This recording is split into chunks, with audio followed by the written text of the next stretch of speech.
AP ముఖ్యమంత్రి YS Jaganmohan Reddy ప్రజల వద్దకు వెళ్తూ బస్సు యాత్ర రోడ్ షోలు నిర్వహిస్తున్నారు.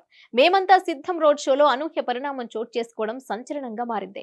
విజయవాడలో నిర్వహించిన రోడ్ షో సందర్భంగా ఆయనపై రాయితో దాడి జరగడం, ఈ సందర్భంగా నుదుటి మీద గాయం కావడం పెను సంచలనంగా మారింది. అయితే రాళ్ల దాడి జరిగిన సమయంలో అక్కడ కరెంటు లేకపోవడం పలు అనుమానాలకు దారితీస్తోంది. ఒక రాష్ట్ర ముఖ్యమంత్రి రోడ్ షో చేస్తున్న వేళలో విద్యుత్ సరఫరాను ఎందుకు నిలిపివేశారు అన్నది ప్రాథమిక ప్రశ్నగా మిగిలింది.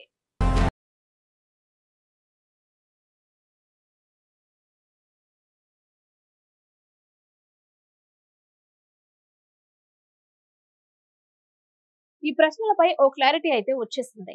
విద్యుత్ సరఫరాను అధికారులు ముందస్తు చర్యల్లో భాగంగా ఆపివేశారు.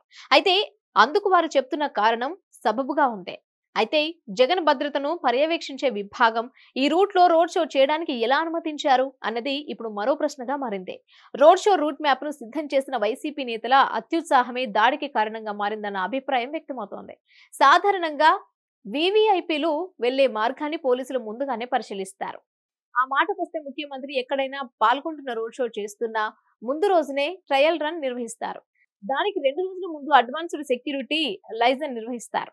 ఎక్కడా ఎలాంటి ఇబ్బంది ఉండదన్న తర్వాతే రూట్ మ్యాప్ ఖరారు చేస్తారు. ఒకవేళ ఏమైనా లోపాలు ఉన్నట్లు గుర్తిస్తే వాటిని సరిచేస్తూ ఉంటారు.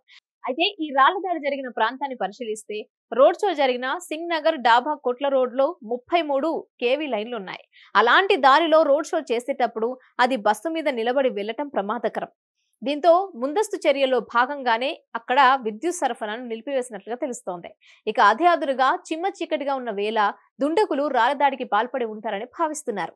ఈ వాదన ఇలా ఉంటే వైసీపీ ఎమ్మెల్సీ రుహుల్లా ఆఫీసర్ ఘటనా స్థలానికి దగ్గరలో ఉండటం, ఆ ప్రాంతంలో ఆయనకు విపరీతమైన పట్టుండటంతో తన సత్తా చాటేందుకు వీలుగా 33 కేవీ లైన్ ఉన్నప్పటికీ రోడ్డు షోను ఖరారు చేసినట్లుగా చెప్తున్నారు. మరోవైపు భద్రతాపరమైన చర్యలకు భిన్నంగా చీకట్లో సీఎం చేత రోడ్ షో ఎలా చేయిస్తారని పలువురు ప్రశ్నిస్తున్నారు.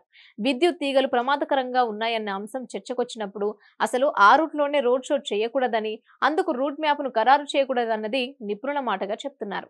సీఎం భద్రత ప్రశ్నార్థకంగా ఉండేలా రూట్ మ్యాప్ ను నేతలు ఖరారు చేస్తే పోలీసు అధికారులు, నిఘా వర్గాలు ఎందుకు అనుమతించాయన్నది ఇప్పుడు మరో ప్రశ్నగా మారింది. ఈ వైఫల్యానికి ఈ ఘటనకు ఏ విభాగం బాధ్యత వహిస్తుందన్నది ఇప్పుడు హాట్ టాపిక్ గా మారింది.